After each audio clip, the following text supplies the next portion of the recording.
bem, parte 4 da aula voltada à apresentação desses 4 diagramas que aí estão colocados. Esta quarta parte é voltada ao diagrama de temporização, o último. Tá? Muito bem, então eu digo ali, diagrama de temporização, ele modela o quê? Observem que ele modela duas coisas. Tá? Evolução de estado de objeto e interação entre objetos. Tá? E aí embaixo eu digo com restrições temporais. Com restrições temporais associadas à permanência nos estados ou restrições temporais entre interações. Então, antes da gente prosseguir, uma observação. O diagrama de temporização, obviamente, pelo nome está claro que o foco dele é o tempo. Tá? Então, o diagrama de temporização, a finalidade dele é o quê? Restrições temporais. Tá? Só que o que ele modela, observem, ali acima, evolução do estado de objeto, que o diagrama de máquina de estados faz isso, e interação entre objetos, que os diagramas de interação fazem isso. Aliás, ele é classificado como diagrama de interação, mas o ponto não é esse. Quer dizer, nós usamos nas aulas anteriores, inclusive nas aulas de modelagem, quer dizer, o diagrama de comunicação e o diagrama de sequência para representar objetos interagindo. Puxa, mas o diagrama de temporização também faz isso. Nós usamos o diagrama de máquina de estados para representar a evolução de estados de objeto. Mas o diagrama de temporização também faz isso? Poxa, será que não era o caso a gente dispensar esses outros diagramas todos e usar esse diagrama de temporização tanto para estados como para interações? Eu diria que não. Na verdade, ele modela a evolução de estados e interações também, só que ele faz pior do que os outros diagramas. Na verdade, a ideia é destacar evoluções de estados e destacar interações só para especificar nelas a questão das restrições temporais. Então, basicamente é esse o ponto. Quer dizer, ele não é, a ideia dele não é ser um substituto dos outros diagramas, não, muito pelo contrário. A ideia dele é usar essas modelagens, tratadas já em outros diagramas, com menor poder de expressividade, para nelas estabelecer restrições temporais. Então, evidentemente, esse diagrama ele só é útil para um programa onde eu tenha restrições temporais a especificar, tempos de resposta, coisas desse tipo. Muito bem, a aparência do diagrama de temporização aí está. Lá embaixo, eu destaco dois elementos principais que eu estou dizendo, que é a instância de objeto, a instância de classe, e o estado, instância e o estado. Lá em cima, no meio, estou apontando restrição temporal. Exemplos de restrições temporais colocadas aí. E aquelas setas bem no meio do diagrama, mensagens trocadas entre objetos. Então eu tenho o objeto, estados desses objetos, mensagens trocadas, estados, óbvio, eu quero evolução de estados, mensagens, claro, eu quero interação, e no meio dessas coisas as restrições temporais. Então isso aqui é a cara do diagrama, vamos olhar isso em pedaços, em detalhes. Bom, primeiro elemento, o objeto. Então o objeto ele é um grande retângulo. Nesse exemplo aí nós temos dois objetos. Lá em cima eu destaco o identificador do objeto, o nome do objeto. Então ali abaixo, lendo à esquerda, eu tenho o objeto Y, instância da classe 2, e acima dele o objeto X, instância da classe 1. Então os objetos são empilhados como blocos aí colocados, temos dois, poderíamos ter N, e os estados são representados dentro desse objeto. Então ali o segundo destaque, a seta ali em marrom à direita, o objeto de cima tem 3 estados, estado ABC, e o objeto de baixo tem 2 estados, estado M e estado N. Então essa forma de representar estados é uma, vamos ver depois uma outra forma alternativa de representação. Muito bem, a evolução de estados com restrições temporais. Então nós temos aqui um objeto representado, nós temos aí nessa representação tanto a evolução de estados como as restrições temporais. Vamos ver isso. Bom, primeiro aí em destaque, uma escala de tempo. Evidentemente, O diagrama de temporização está focado em tempo e restrições temporais, então ele tem que representar o tempo. Então observem que a linha horizontal, né, dessa pilha de objetos, lá embaixo normalmente, ela tem o quê? Ela tem uma escala de tempo. Né? Escala de tempo em segundos, em milissegundos, em minutos, em dias, depende do contexto que eu estou representando. Então ali está uma escala de tempo colocada em destaque. Muito bem, agora neste destaque nós temos o que? A evolução de estados. Então observem que esse objeto ele tem aqueles 3 estados ali à esquerda, o estado A, o estado B e o estado C.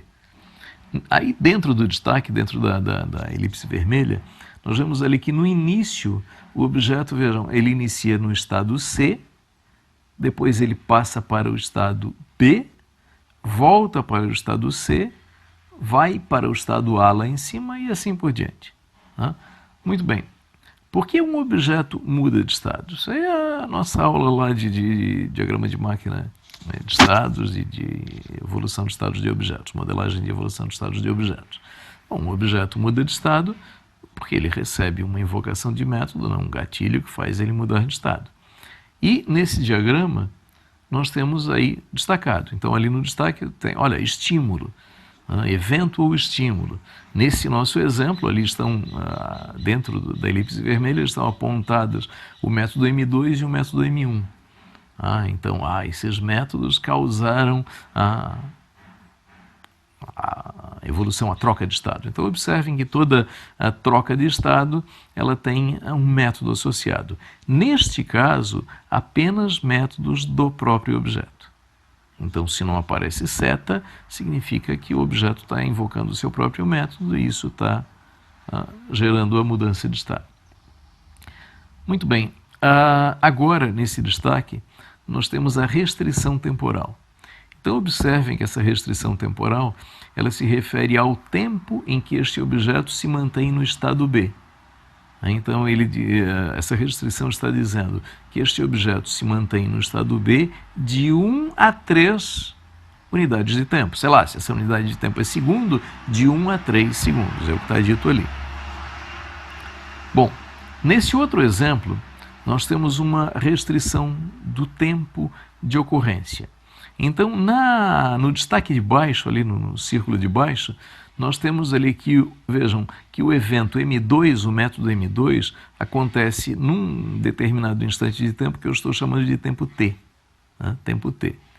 E no destaque de cima, eu estou dizendo que a invocação do método M3 deve ocorrer no intervalo entre 2t e 4t.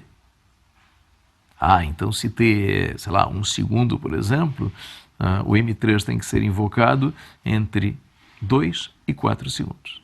Ok? Então vejam, eu tanto tenho restrição de duração como restrição do tempo, do momento de ocorrência de alguma coisa. Quando algo deve acontecer e quanto tempo deve durar algo. É isso, são essas as restrições temporais que eu represento, que aí estão exemplificadas. Então, a evolução de estados ela pode ser representada naquele formato de escadinhas, do exemplo que eu mostrei até agora, ou neste outro formato alternativo. Esse outro formato alternativo usa aquilo que nós chamamos de linha de existência valorada. Muito bem, a linha de existência valorada está destacada aí na imagem. Então, ao invés dos estados à esquerda, não estão ali, os estados estão representados dentro da linha de existência valorada. Então, cada vez que eu tenho uma transição de estados, eu tenho uma interrupção dessa linha, observem o estrangulamento, e o método associado, provocado pela execução de um método que ali está na imagem.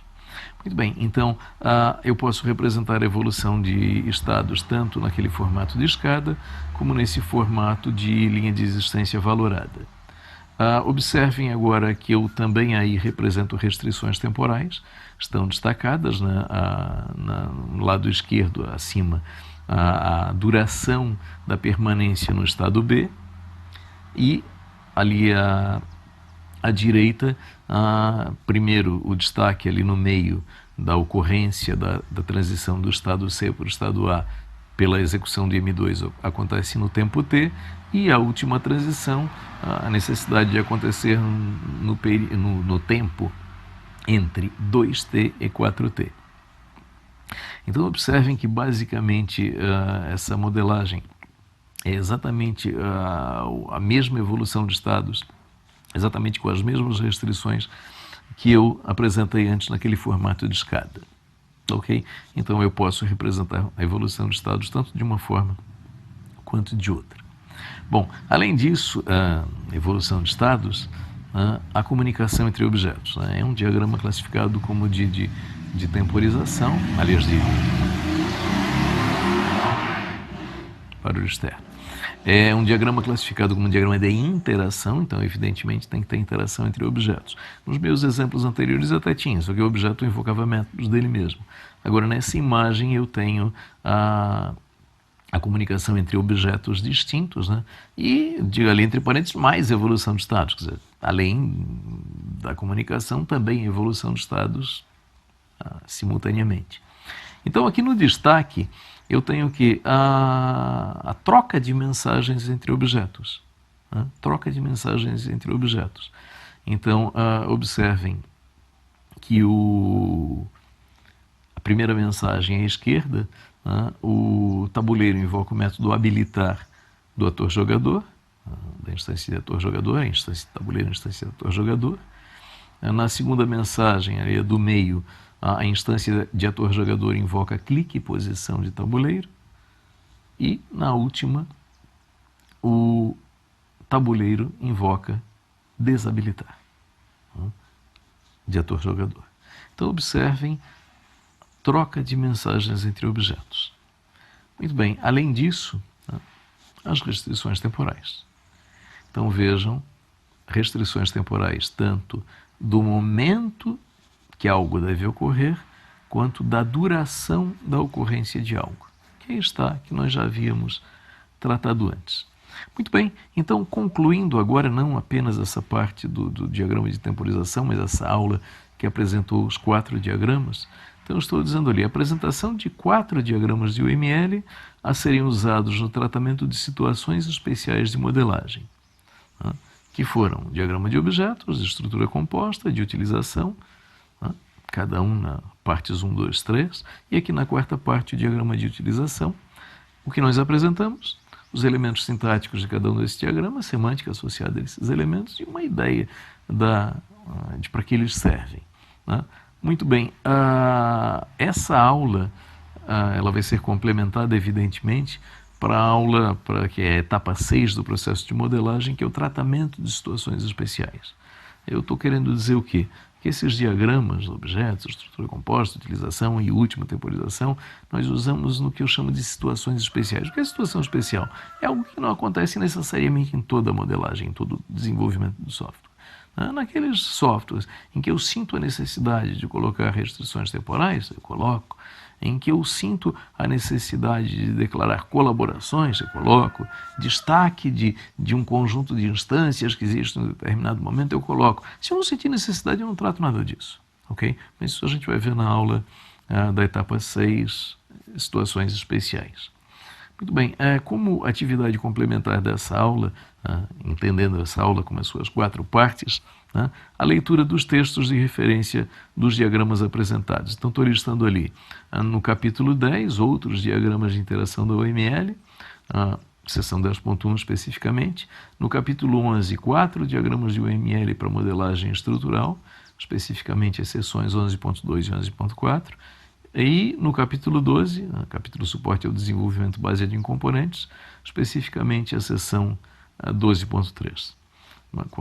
Do livro ML2 em modelagem orientada a objetos, que agora ele também existe em formato de e-book. Lá na minha página se encontra a referência a ele.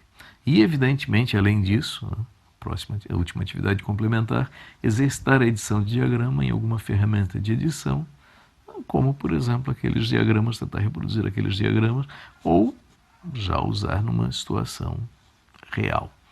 Muito bem, com isso nós encerramos essa aula voltada à apresentação desses 4 diagramas. Na verdade, encerramos aqui a 4ª parte dessa aula.